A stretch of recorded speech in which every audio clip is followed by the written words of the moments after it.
स्वाध्यायः। युधिष्ठिरो उवाच गुरोस्तैतां पदवीं विधिनायेन चाञ्जसा याति देवऋषि ब्रूहि मादृशो गुरुमूढधीः। नारद उवाच गृहेष्व स्थितो राजन् क्रियाः कुर्वन् गृहोचिताः वासुदेवार्पणं साक्षात् उपासीत महामुनीन् शृण्वन् भगवतो भीक्ष्णमवतार कथामृतं श्रद्धानु यथा कालोपशान्तजनावृतः। તમારા લોકોને ખોલવું હોય તો મને તમને જે ગમતો હોય કરો, મને કઈ ફેર નથી પડતો. સત્સંગાચ્છન કૈસંગમાત્મ ચાયાત્મજાદિષુ વિમુચ્યેન્મુચ્ય માનેષુ સ્વયં સ્વપ્નવદુત્થિતઃ યાવદર્થमुपासीनो देहे गेहे च पंडितः विरक्तो रक्तवत्तत्र नृलोके नरतां न्यसेत् सुर्दोपरि यद्वदन्ति यदिच्छन्ति याचानुमोदे तन्निर्ममः दैव्यं भौमं चान्तरिक्षं वित्तमच्युत निर्मितं तत्सर्वं भञ्जान एतत् कुर्यात् स्वतो बुधः यावत् प्रियेत जठरं तावत् स्वत्वं हि देहिनाम् अधिकं यो हि मन्येत शस्तेनो दण्डमर्हति मृगोष्ठखरमर्काखु सरीसृप खगमक्षिकाः आत्मनः पुत्रवत् पश्येत् तैरेषामन्तरं क्रियत त्रिवर्गं नातिकृच्छ्रेण भजेत गृहमेध्यपि यथा देशं यथा कालं यावत् दैवोपपादितम् आश्वाघान्तेभ्य सायुभ्य कामान् संविभजेत् यथा अप्ये कामात्मनोदारां नृणां स्वत्वग्रहो यतः जह्याद्यर्थे स्वप्राणान् हन्याद्वापितरं कुरु तस्यां स्वत्वं स्त्रियां जह्यात् यस्ते न ह्यजितो जितः कृमिविट्भस्मनिष्ठान्तं वेदं तुच्छं कलेवरम् क्वतिदीय रतिभार्या कायमात्मा नवश्चदिः सिद्धयज्ञावशिष्टार्थैः कल्पयेत् वृत्तिमात्मनः शेषे स्वत्वं त्यजन् प्राज्ञः पदवीं महतां यात्। ओम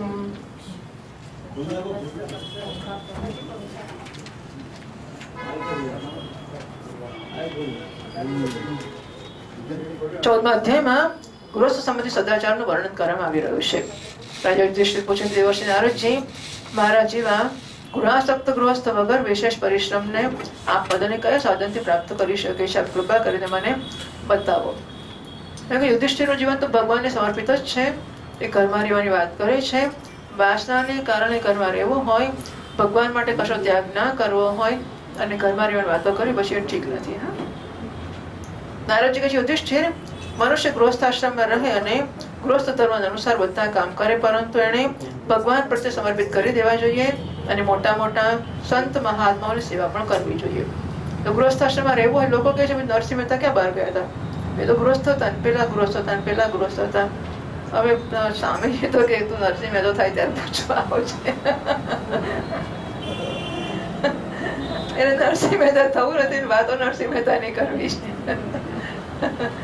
મેં એવું કહ્યું કે નરસિંહ મહેતા એને પેલા બારી ખોલવા ગયા ને એટલે શીમી સ્લીટ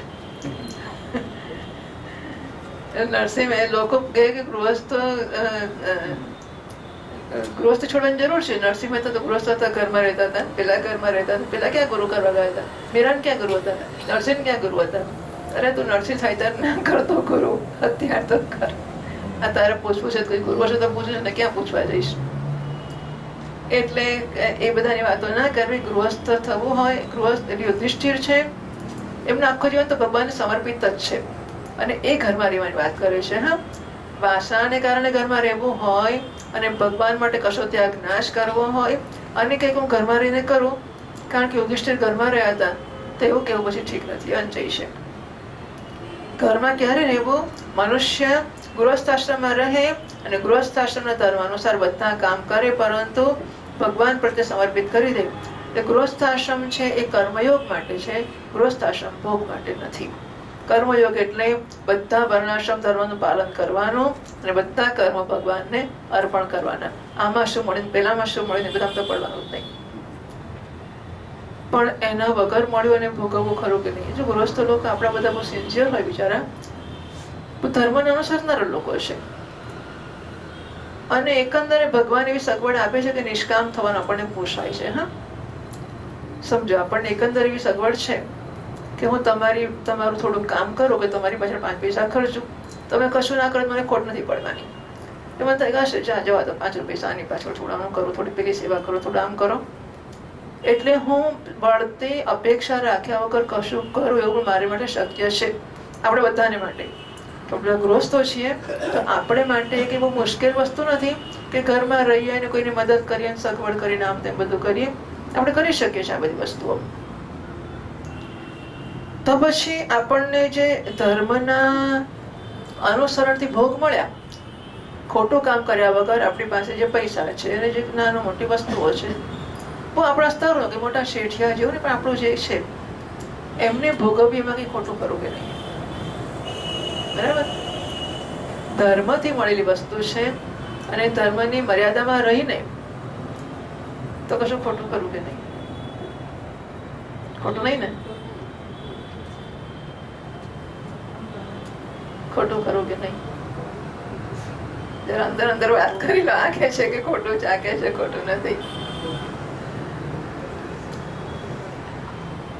એવું છે કે વિષયોના ભોગ કરીશું એમ વાસના વધશે જ. ખરેખર તો ખોટું કરવામાં ગુનો નથી, પણ ખોટું કરવાના સંસ્કાર પડશે એ ગુનો છે અને બહુ રિસ્કી વસ્તુ છે. ધર્મથી કે અધર્મથી આપણને તો ભોગના સંસ્કારમાં રસ છે. ધર્મનું પાલન કરવાથી કરીશું તો એ ખાવાના સંસ્કાર તો પડ્યા જ કરશે ને. આજે આ બનાવો, કાલ પેલું બનાવો, આજે આને મળવા જાઓ, કાલ પેલાને મળવા જાઓ. આપણા બાળકોને આપણે મળીએ ને એમની પાસે રહીએ ને ખુશ થઈએ તો એ ગુનો છે? આપણા બાળકો છે, આપણે ક્યાં કોઈને લાવ્યા છીએ? આપણા પોતાના છે. પણ એનાથી આપણા સંસ્કાર તો વધ્યા જ કરશે ને ભોગના, અને સંસારમાં રહેવાના. અને છોકરાને મારા કહેવાના નહીં. એ મારા ખરા કે નહીં? મારા ખરા તો ખરા જ ને. આ ભાગવત પૂછે છે મારા ખરા કે નહીં? ખરા કે નહીં? ખરા કે નહીં? હિંમતથી કહી દે મારા નથી. સવાલ જ ક્યાં છે? આ છોકરીઓને પૂછો ભાઈ.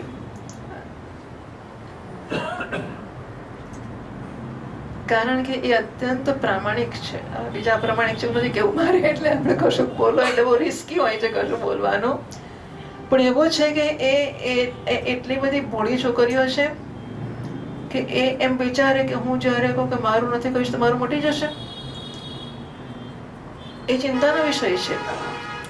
ત્યારે ખાતરી છે કહેવામાં શું જાય છે, મારું નથી કહેવાય, થોડું મટી જવાનું છે ત્યારે કહેવામાં હિંમત ઘણી હોય. પણ જ્યારે આમ શરૂ કરવાનું છે બોલવાનું અને મારું નથી કહીશ ને મારું મટી જશે તો આમ તો નથી, મારા ખરા તો ખરા જ નહીં. કારણ કે મારા છે જ, મારે કેવું છે કે મારા છે અને મારે એમને આનંદ લેવો છે કે મારું બાળક છે. તમારું બાળક લો તો આનંદ તો સરસ જ થાય ને. નાનો છોકરો જોવે આનંદ જ થાય. બહુ બ્રાહ્મણ થાય બીજા છોકરાને લઈને રમાડીને પાછા આપી દેવા એટલે છૂટા થઈ જઈએ. આ છે પંચાયત. જો વસ્તુને સમજીએ, ધર્મ કે અધર્મ એ ચિંતાનો વિષય નથી. ચિંતાનો વિષય કયો છે? ભોગના સંસ્કાર પડે એ ચિંતાનો વિષય છે. ભોગના સંસ્કાર પડશે એટલે ફરી ભોગવવાનું મન થશે. અને ફરી ભલે ધર્મથી ભોગવા કરીએ, ભોગવવા માટે સંસાર જોઈશે કે નહીં? શરીર જોઈશે કે નહીં? ઘર જોઈશે કે નહીં? પતિ પત્ની જોઈશે કે નહીં? બાળકો જોઈશે કે નહીં? પૈસા જોઈશે કે નહીં? પરિજન્મ જોઈશે કે નહીં? એટલે ભોગવવાના સંસ્કાર છે ને એ જ આ બધું ઊભું કરે છે. ધર્મ અધર્મનું તો કોઈ સ્થાન, અધર્મથી ભોગવ કરીશું તો નરકમાં જઈને ભોગવીશું, ધર્મથી કરીશું તો સ્વર્ગમાં જઈને ભોગવીશું, પણ જવું તો પડશે જ ને. એટલે ધર્મ અને અધર્મ ચિંતાનો વિષય નથી. અધ્યાત્મ શાસ્ત્ર કે મોક્ષ શાસ્ત્રમાં ભોગના સંસ્કાર પડે ને વધ્યા કરે ને વધારે દૃઢ થયા કરે એ ચિંતાનો વિષય છે. અને આપણે ભોગના સંસ્કારથી બચવું છે. એટલા માટે we need no justify. ટેકો આપવાની જરૂર નથી કે આપણે ગૃહસ્થ છીએ અને ધર્મ બુદ્ધિથી ધર્મના માર્ગથી આપણે કમાઈએ છીએ. આપણે બહુ જ સાચા છીએ. એટલું જ નહીં, આખા પરિવારનું પોષણ કરીએ છીએ કે બિચારા એટલા સરસ ગૃહસ્થો હોય છે.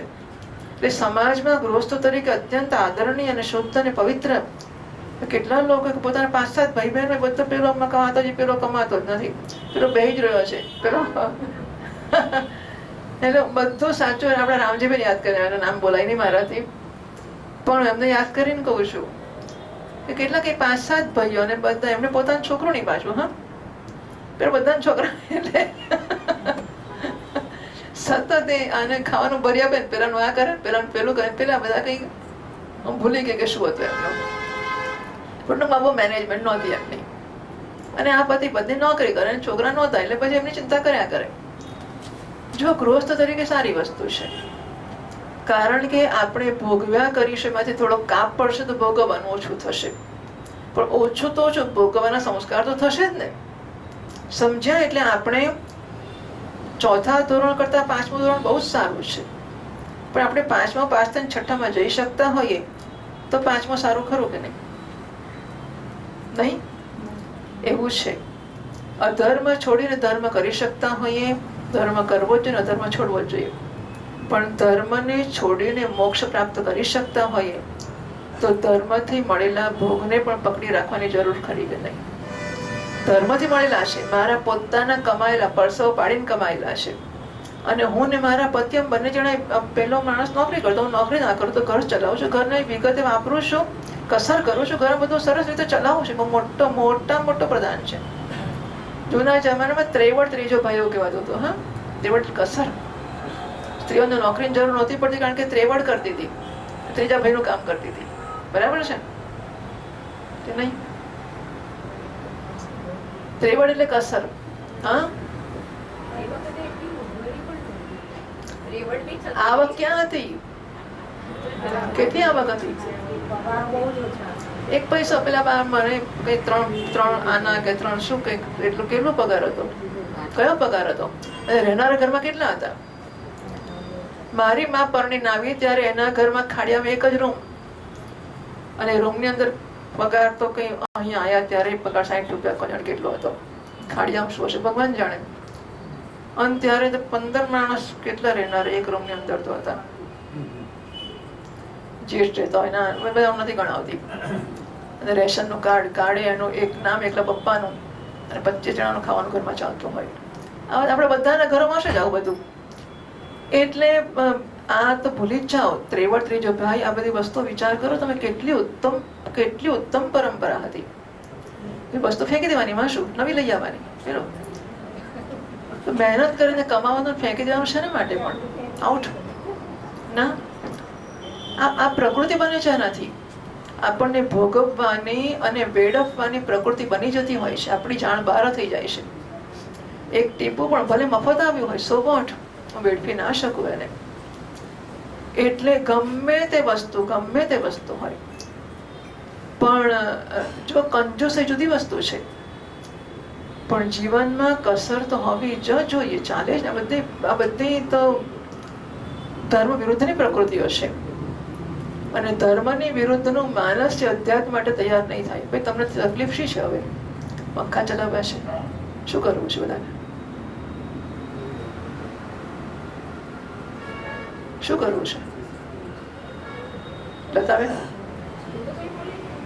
પણ ચારે બાજુ બધા ગુંચવાયા કરે છે અંદર અંદર, કે કંઈક એવું મને દેખાય છે કે આમ જવું પડે છે, તેમ જવું પડે છે. શું થાય છે? એટલે કંઈક કરવું હોય તો કરી દો, એટલે પછી આપણે આગળ ચાલી શકીએ.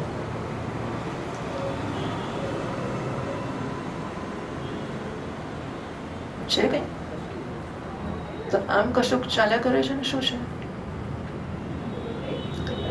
એટલે મને સમજ પડે કે કરવું હોય તો કરી દઈએ. એને બોલી ના શકાતો તો બોલો કે શું કરવું છે. બરાબર છે?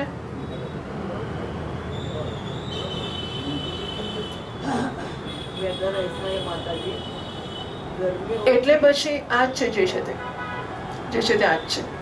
છતાં ફેરફાર કરવો હોય તો કરી દો. એમાં જેટલી સગવડ છે એટલાનો ઉપયોગ કરવો હોય તો ફરી બંધ કરીને ફરી એસી ચલાવો, મને વાંધો નથી. બરાબર? હા કે ના? હા કે ના? વધારે લાંબુ કશું નહીં.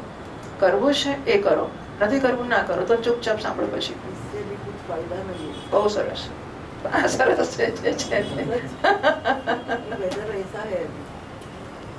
એટલે ગૃહસ્થાશ્રમમાં રહીને પણ આપણે અધર્મથી ધર્મ સારો છે, પણ ધર્મથી ભોગના સંસ્કારોથી મુક્ત થવા માટે ગૃહસ્થાશ્રમ છે. ભોગના સંસ્કારોને દ્રઢ કરવા માટે ગૃહસ્થાશ્રમ નથી. ગૃહસ્થાશ્રમ એના પગથિયું છે. બ્રહ્મચર્યાશ્રમ, ગારસ્થ ને ગૃહસ્થાશ્રમ છે. વાનપ્રસ્થનું પગથિયું, સંન્યાસનું પગથિયું છે. અંત ભોગ ભોગવીને સંન્યાસી થઈશું, છોડીને સંન્યાસી થઈશું. અને એટલા માટે એને જસ્ટિફાઈ કરવાની જરૂર નથી. ગૃહસ્થાશ્રમ ભોગ ભોગવવા જોઈએ. શું કરવાનું? ગૃહસ્થાશ્રમમાં રહેવાનું, ગૃહસ્થ ધર્મ અનુસાર બધા કર્મો કરવાના અને બધા કર્મો ભગવાનને સમર્પિત કરી દેવાના. મોટા મોટા સંત મહાત્માઓની સેવા પણ કરવી. ગૃહસ્થાશ્રમ આને માટે છે, સેવા માટે છે. ગૃહસ્થાશ્રમ ભોગ માટે નથી. અવકાશ અનુસાર વિરક્ત પુરુષોમાં નિવાસ કરવો અને વારંવાર શ્રદ્ધાપૂર્વક ભગવાનના અવતારોની લીલા સુધાનું પાન કરતા રહેવું. આ બધા ગૃહસ્થના ધર્મ છે. સ્વપ્ન તૂટી જાય ત્યારે મનુષ્ય સ્વપ્નના સંબંધીઓમાં આસક્ત નથી રહેતો. તેવી રીતે જેમ જેમ સત્સંગના દ્વારા બુદ્ધિ શુદ્ધ થતી જાય તેમ તેમ શરીર, સ્ત્રી, પુત્ર, ધન વગેરેની આસક્તિ સ્વયં છોડતો જવો જોઈએ. આ ગૃહસ્થની વાતો ચાલે છે. ધીમે ધીમે એણે પોતાની આસક્તિઓને ઓછા કરવાનો ગંભીર પ્રયત્ન કરવો જોઈએ. કારણ કે એક ના એક દિવસે છૂટવાના જ છે. એ મને છોડશે ત્યારે રડતો થઈ જઈશ ને, અરે રે જતું રહ્યું. તો જે મને છોડશે એને હું જાતે છોડીશ. તું શું મને છોડીને રડાવતો હતો? જાતે છોડી દઉં. માનવી જોઈએ. બુદ્ધિમાન માણસોએ આવશ્યકતા અનુસાર જ ઘર અને શરીરની સેવા કરવી જોઈએ. બધા આખો દાડો ઘરને સાફ કરવું, ઝાડા પડવાના. સવારે વખત નથી કારણ કે પોતું કર્યું, સાંજે વખત નથી કારણ કે કચરો વાળ્યો, બપોર વખત નથી કારણ કે કામપાણી કરીને કરાયું. આખો દાડો ઘરની સફાઈ, ઘરનું આ ચાદરો થઈને જાણ. હવે આ તો જિંદગી પૂરી થઈ ચાલી, થઈ ગઈ, બાકી શું રહ્યું છે? આખી જિંદગી આમાં જ જશે ને ઘર ચાલ્યા જ કરશે નવું નવું. અને મરી જઈશું ત્યારે ઘર બરને આ ઘરને જ કોઈ પૂછવાનું નથી. પેલા ઘરને ક્યાં કોઈ પૂછવાનું છે? છોડો ના છૂટકાનું. વાળી છોડીને આપણે આજુબાજુ ચંપલ પહેરી લેવા એટલે ચિંતા નહીં. મારા જેવા માણસને ન કરો ચંપલ પહેરીને ફરવું એટલે થોડ જ ના લાગે નહીં. પછી ચિંતા અંદરથી વિરક્ત રહેવું અને બહારથી રાગીની જેમ લોકોમાં સાધારણ મનુષ્ય જેવો વ્યવહાર કરવો. માતા પિતા, ભાઈ બંધુ, પુત્ર મિત્ર, જાતિવાળાને બીજા જે કંઈ કહે અથવા જે કંઈ ચાહે અંદરથી સમાન મમતા ન રાખીને એનું અનુમોદન કરવું. બુદ્ધિમાન પુરુષ વર્ષા વગેરે દ્વારા થનાર અન્નાદી, પૃથ્વી ઉત્પન્ન થનાર સોનું વગેરે, અકસ્માત પ્રાપ્ત થનાર દ્રવ્ય વગેરેને બધા પ્રકારના તન ભગવાનના જ આપેલા છે એવું સમજીને પ્રારબ્ધ અનુસાર એમનો ઉપભોગ કરે છે અને સંચય નથી કરતો અને પૂર્વોક્ત સાધુ સેવા વગેરે કરવામાં બધું લગાવી દે છે. મનુષ્યનો અધિકાર કેવળ એટલા ધન ઉપર જ છે જેટલા તેની ભૂખ મટી જાય. જેટલું કમાય એટલા ઉપર નથી, જેટલું ભેગું કરે છે એના ઉપર પણ નથી. જેટલાથી ભૂખ માટે. અને આમ પણ શાસ્ત્રો કહે કે ના, કે પડી જ રહેવાનું છે. ભૂખ લાગશે અને જેટલું વાપરીશું ને ખાઈશું એટલું મારું, ના ખાધું એટલું પછી શું લેવા મજૂરી કરવી. એનાથી વધારે સંપત્તિને પોતાની માને છે, ચોર છે. શું તેન એવ સહ, બરાબર? એને દંડ મળવો જોઈએ. હરણ, ઊંટ, ગધેડા, વાંદરા, ઉંદર, સાપ વગેરે પેટે ચાલનારા પ્રાણીઓ, પક્ષી અને માખી વગેરેને પોતાના પુત્ર સમાન સમજવા. લો કારણ કે એમનામાં અને પુત્રોમાં અંતર કેટલું છે? જસ્ટિફિકેશન કેટલું અંતર છે? ગૃહસ્થ મનુષ્ય પણ ધર્મ, અર્થ અને કામ માટે બહુ કષ્ટ ન કરવું જોઈએ. પરંતુ દેશ કાળને પ્રારબ્ધ અનુસાર જે મળી જાય એમાં સંતોષ માની લેવો જોઈએ. પોતાના સમસ્ત લોકો જરૂરિયાતો ઓછી નથી કરતા, વૈભવ ઓછો નથી કરતા, કે પૈસા નથી પણ ક્યાં પૈસા નથી? બહુ પૈસા છે. આપણે થોડો ઓછો ખર્ચો કરીએ, ઓછી હોટલમાં જઈએ, નિરાંત. એટલું બધું વાપરે છે માણસો અને પછી કે પૈસા નથી. બાળકને એક જ બાળક, બીજું બાળક, પૈસા નથી. એટલે શું પૈસા નથી? જોઈએ એટલા પૈસા છે. પોતાના સમસ્ત ભોગ સામગ્રીઓને કૂતરા, પતિત અને ચંડાળ સુધીના બધા પ્રાણીઓને યથાયોગ્ય વહેંચીને જ પોતાના કામમાં લાવવો જોઈએ. વધારે તો શું કહીએ, પોતાની સ્ત્રીને પણ, જેને મનુષ્ય સમજે છે કે મારી છે, અતિથિ વગેરેની નિર્દોષ સેવામાં નિયુક્ત રાખવી જોઈએ. લોકો સ્ત્રીને માટે પોતાના પ્રાણ પણ આપી નાખે છે. એટલે સુધી કે પોતાના મા બાપ અને ગુરુને પણ મારી જ નાખે છે પત્ની માટે. એ સ્ત્રી પરથી જેણે પોતાની મમતા હટાવી લીધી છે એ સ્વયં નિત્ય વિજય ભગવાન ઉપર પણ વિજય પ્રાપ્ત કરી લેશે. બરાબર? એટલે આ મારાપણાનો તો કેટલું ઉત્તમ, કેટલી બધી ઉત્તમ ભાવના છે, કેટલી ઉત્તમ ભાવના છે. અને આ વસ્તુ આપણે ત્યાં અશક્ય નથી, પણ અત્યારે આપણે ત્યાં પણ એટલી બધી દુર્લભ થઈ ગઈ છે કે પત્ની અને પતિ બંને આઈધર, પણ એ અમારા જ છે ને અમે અમારા શરીરોનો અમારા જ ભોગ માટે ઉપયોગ કરીએ. એમ તો આ શરીર એ ગમે તેના ઉપયોગમાં આવી શકે. તો આ તો પ્રોપર્ટી થઈ ગઈ ને મારી. એટલે શરીરને સાર્વજનિક સંપત્તિ બનાવવી એ પરમાત્માના ભાવને પ્રાપ્ત કરવાનો માર્ગ છે. શરીર સાર્વજનિક સંપત્તિ છે, સેવામાં લગાડી શકાય. બહુ જ અત્યંત ઉત્તમ ઉપદેશો છે બધા.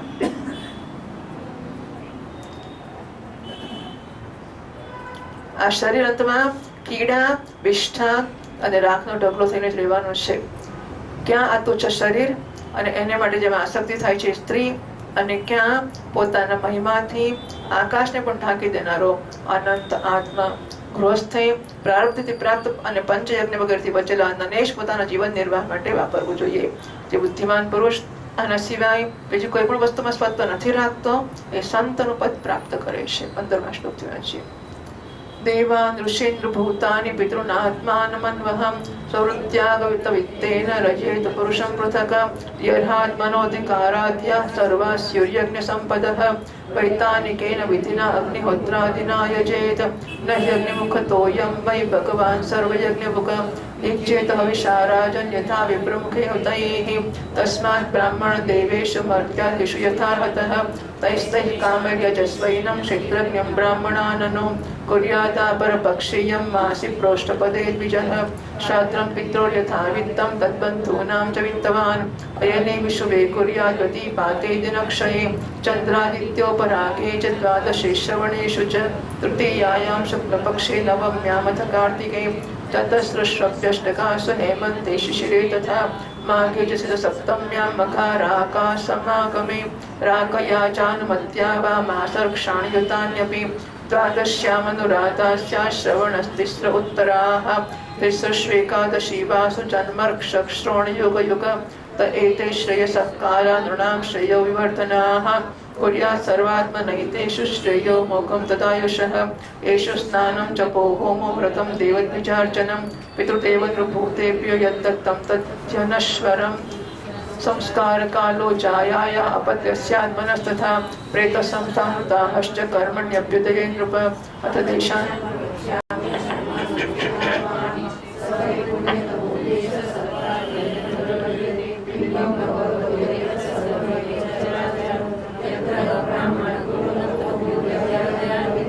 यत्र यत्र हरेर्चा सदेश श्रेयसां पदं यत्र गङ्गादयो नद्यः पुराणेषु च विश्रुताः सरांसि पुष्करादीनि क्षेत्राणि अर्हाश्रितान्यत कुरुक्षेत्रं वयशिरः प्रयागः कुलहाश्रमः नैमिषं फाल्गुनं सेतुः प्रवासोऽथ कुशस्थले वाराणसी मधुपुरी पम्पा बिन्दुसरस्तथा नारायणाश्रमो नन्दा सीतारामाश्रमादयः सर्वे कुलाचला राजन् महेन्द्रमलयादयः एते पुण्यतमा देशा हरेरर्चाश्रिताश्च ये एतान् देशान् निषेवेत श्रेयस्कामो ह्यभीक्ष्णशः धर्मो यत्र हितः पुंसां सहस्रादिफलोदयः पात्रं पत्रनिरुक्तं वै कविभिः पात्रवित्तमयैः हरिरेवैक उर्वीशयन्मयं वै चराचरं देवर्ष्यहर्त्सु वै सत्सु तत्र ब्रह्मात्मजादिषु राजन्यतग्रपूजायां मत्तः पात्रतयाच्युतः जीवराशिभिराकीर्ण आण्डकोशाङ्कृपो महान् तन्मूलत्वाद्यच्युतेज्या सर्वजीवात्मतर्पणम् पुराण्यनेन सृष्टानि रुद्धिर्य ऋषिदेवताः शेते जीवेन रूपेण पुरेषु पुरुषो ह्यसौ तेष्वेषु भगवान् राजन् तारतम्येन वर्तते तस्मात् पात्रं हि पुरुषो यावानात्मा यथेयते दृष्ट्वा तेषां मितो नॄणाम् अवज्ञानात्मतां नृप क्रीडादिषु हरेरर्चा क्रियायैकविभिः कृता ततोर्चायां हरिं केचित् संश्रद्धाय सपर्यया उपासतोपास्ताभिनार्थदा पुरुषद्विषां पुरुष्वेष्वपि राजेन्द्र सुपात्रं ब्राह्मणं विदुः तपसा विद्यया तुष्ट्या दत्ते वेदं हरिस्तनुं ब्राह्मणा राजन् कृष्णस्य जगदात्मनः पुनन्तः पादरजसा त्रिलोकीं दैवतं महतः પોતાની વર્ણાશ્રમિક વૃત્તિ દ્વારા પ્રાપ્ત સામગ્રીઓથી પ્રતિદિન દેવતા ઋષિ મનુષ્ય પોતાની પિતૃગણનો એટલે પંચયજ્ઞ જેને ગયા છે તે પોતાના આત્માનું પૂજન કરવું જોઈએ. આ એક જ પરમેશ્વરની ભિન્ન રૂપમાં આરાધના છે. જો પોતાનો અધિકાર આદિ યજ્ઞના માટે આવશ્યક બધી વસ્તુઓ પ્રાપ્ત હોય તો મોટા મોટા યજ્ઞ અથવા અગ્નિહોત્ર આદિ દ્વારા ભગવાનની આરાધના કરવી જોઈએ. યુધિષ્ઠિર આમ તો સમસ્ત યજ્ઞના ભોગતા ભગવાન જ છે, પણ બ્રાહ્મણના મુખમાં અર્પિત કરેલ હવિષ્યાન નથી એ તૃપ્તિ જેવી થાય છે ભગવાનની, એવી અગ્નિના મુખમાં હવન કરવાથી નથી થતી. આથી બ્રાહ્મણ, દેવતા, મનુષ્ય વગેરે બધા પ્રાણીઓમાં યથાયોગ્ય એમના ઉપયુક્ત સામગ્રીઓ દ્વારા સર્વના હૃદયમાં અંતર્યામી રૂપથી વિરાજમાન ભગવાનની પૂજા કરવી જોઈએ. આ પ્રધાનતા બ્રાહ્મણોની છે. ટૂંકમાં એવું સ્પષ્ટ છે કે માણસોની ઉપેક્ષા કરવી, આજુબાજુના જરૂરિયાત વાળાની ચિંતા ના કરીને ભગવાનને યજ્ઞમાં આહુતિ આપ કરવી, એને પ્રમોટ નથી કરવામાં આવ્યું. ઉત્તમ વસ્તુ છે. શાસ્ત્રો વિશે ઘણી ગેરસમજ આપણે ધરાવીએ છીએ ને, તેવું નથી કહ્યું. જોડે જોડે આના ભોગે આ કરો કે આના ભોગે આ કરો એવું પણ નથી કહ્યું. ધનિત બી છે પોતાના ધન અનુસાર આશ્વિન માસ એટલે કે પિતૃપક્ષ ભાદરવા મહિનાના કૃષ્ણ પક્ષમાં પોતાના માતા પિતાને બંધુઓ પિતામહ માતામહ વગેરેના મહાલય શ્રાદ્ધ કરવા જોઈએ. બરાબર? એ શ્રાદ્ધ તર્પણ વગેરે વસ્તુઓ શાસ્ત્રીય છે.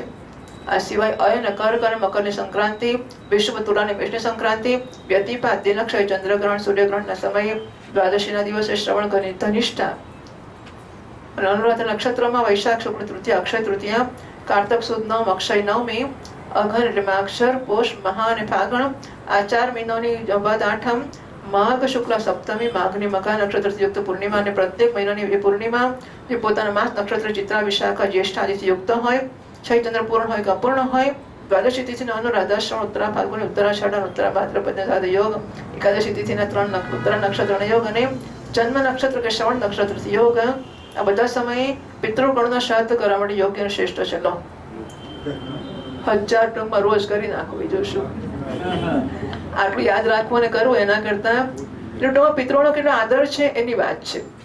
અને શાસ્ત્રો માને છે કે પિતૃઓની પૂજાથી સંતાનની પ્રાપ્તિ થતી હોય છે. કેટલા રૂપિયાઓ ખર્ચો તમે એને ટ્રીટમેન્ટ જાતનું કરાવ્યા કરો, પિતૃદોષ હોય તો તમને સંતાનની પ્રાપ્તિ નહીં થાય. આવું બધું શાસ્ત્રો માને છે. અને એને નિવૃત્તિ એ લોકો જુએ છે કે એની નિવૃત્તિ કરવાથી સંતાન થાય છે. આ બધું તો આજે પણ સિદ્ધ છે. એટલે પછી આ કરવું નહીં અને ટ્રીટમેન્ટ કરાવવા જવું તો ક્યાંથી થવાનું છે?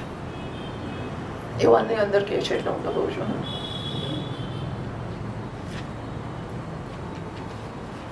આ યોગ કેવળ શ્રાદ્ધ માટે જ નથી, બધા પુણ્ય કરવા માટે ઉપયોગી છે. એ કલ્યાણની સાધનાને ઉપયુક્ત અને શુભની અભિવૃદ્ધિ કરનાર છે.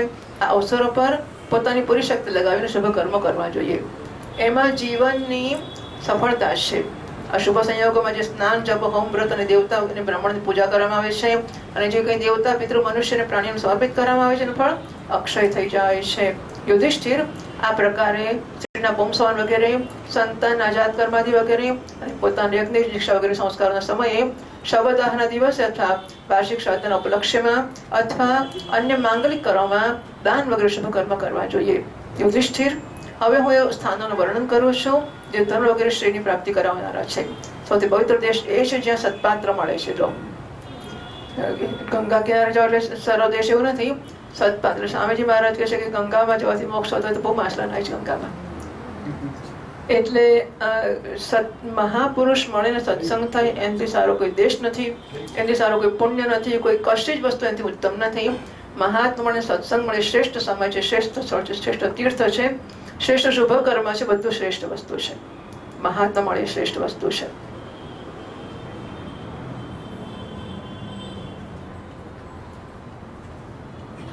જેમાં આ બધા ચર અચર જગત સ્થિત છે.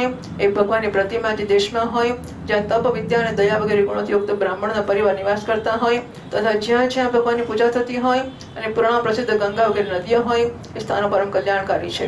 પુષ્કર વગેરે સરોવર સિદ્ધ પુરુષો દ્વારા સેવિત ક્ષેત્ર કુરુક્ષેત્ર, ગયા પ્રયાગ, પુલહાશ્રમ, શાલિગ્રામ ક્ષેત્ર, નૈમિષારણ્ય, ફાલ્ગુન ક્ષેત્ર, સેતુબંધ, પ્રભાસ, દ્વારકા, કાશી, મથુરા, પંપાસર, બિંદુ સરોવર, બદ્રિકાશ્રમ, અલકનંદા, ભગવાન સીતારામજી આશ્રમ, અયોધ્યા, ચિત્રકૂટાદી, મહેન્દ્ર અને મલય વગેરે સમસ્ત કુળ પર્વતો અને જ્યાં જ્યાં ભગવાનના અર્ચાવતાર છે એ બધા સ્થાનો અત્યંત પવિત્ર છે. કલ્યાણકારી પુરુષે વારંવાર દેશોનું સેવન કરવું જોઈએ. આ સ્થાનો પર જે પુણ્ય કર્મ કરવામાં આવે છે મનુષ્યને એમનું 1000 ગણું ફળ મળે છે.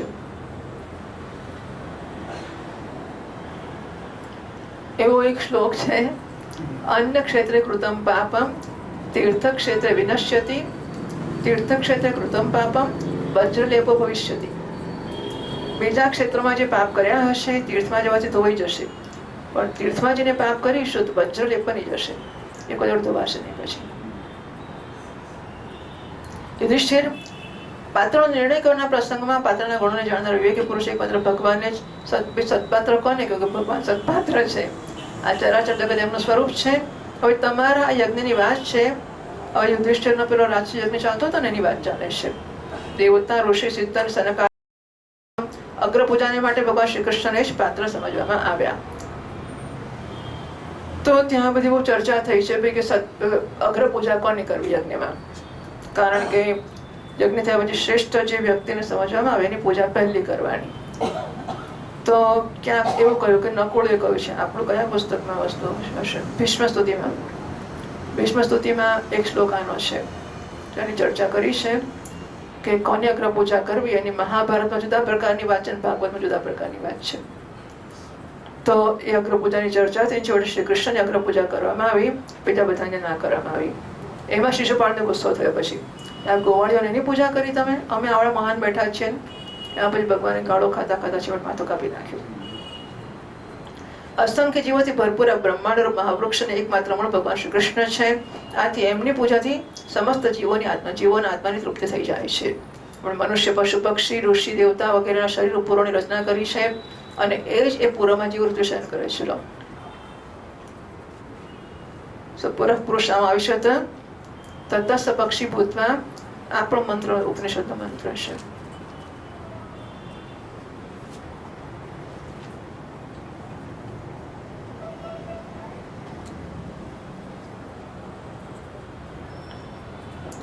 યુધિષ્ઠિર એક રસ લેવા છતાં પણ ભગવાનના મનુષ્ય શરીરોમાં એમની વિભિન્નતાને કારણે ન્યૂનાધિક રૂપથી પ્રકાશમાન થાય છે. આથી પશુ, પક્ષી આદિ શરીરોની અપેક્ષાએ મનુષ્ય શ્રેષ્ઠ પાત્ર છે. મનુષ્યમાં પણ જ્યાં ભગવાનનો અંશ તપયોગ જેટલો વધારે આવે છે એટલો શ્રેષ્ઠ પાત્ર છે. યુધિષ્ઠિર ત્રેતા વગેરે યુગોમાં જ્યારે વિદ્વાનોએ જોયું કે મનુષ્ય પરસ્પર એકબીજાનું અપમાન વગેરે કરે છે, ત્યારે લોકોની ઉપાસનાની સિદ્ધિ માટે ભગવાનની પ્રતિમાની પ્રતિષ્ઠા કરી. એ પેલા ભગવાનની મૂર્તિ નહોતી. પહેલા તો વાયુ વગેરે તત્વની પૂજા થતી હતી, પછી ધીમે ધીમે આ મૂર્તિ આવી ગઈ. પછી યજ્ઞ આવે, પછી મૂર્તિ આવી. ત્યારથી કેટલાક લોકો શ્રદ્ધા અને સામગ્રીથી પ્રતિમામાં ભગવાનની પૂજા કરે છે, પણ જે મનુષ્યો સાથે દ્વેષ કરે છે અને પ્રતિમાની ઉપાસના કરવા છતાં પણ સિદ્ધિ મળી શકતી નથી. યુધિષ્ઠિર મનુષ્યમાં પણ બ્રાહ્મણ વિશેષ સુપાત્ર માનવામાં આવ્યો છે, કારણ કે તે પોતાની તપસ્યા, વિદ્યા અને સંતોષ વગેરે ગુણો દ્વારા ભગવાનના વેદરૂપ શરીરને ધારણ કરે છે. મહારાજ, અમારી અને તમારી તો વાત જ શી કરવી. આજે શરૂઆતમાં ભગવાન શ્રી કૃષ્ણ છે, એમને માટે પણ ઇષ્ટ દેવતા તો બ્રાહ્મણ જ છે, કારણ કે બ્રાહ્મણના ચરણોની ધૂળથી ત્રણેય લોકો પવિત્ર થતા રહે છે. એટલે શ્રીમદ ભાગવતી મહાપુરાણે પારમહંસ્યામ સંહિતાયામ સપ્તમ સ્કંદે સદાચાર નિર્ણયો નામ ચતુર્દશોऽધ્યાયઃ. શ્રી કૃષ્ણાર્પણમસ્તુ. અથ પંચદશોऽધ્યાયઃ. નારદ ઉવાચ कर्मनिष्ठा द्विजा केचित् तपोनिष्ठा नृपा परे स्वाध्यायेन्ने प्रवचने ये केचित् ज्ञानयोगयोः ज्ञाननिष्ठाय देयानि कव्यान्यानन्त्यमिच्छतां दैवे च तद्भावे स्यादितरेभ्यो यथार्हतः द्वौ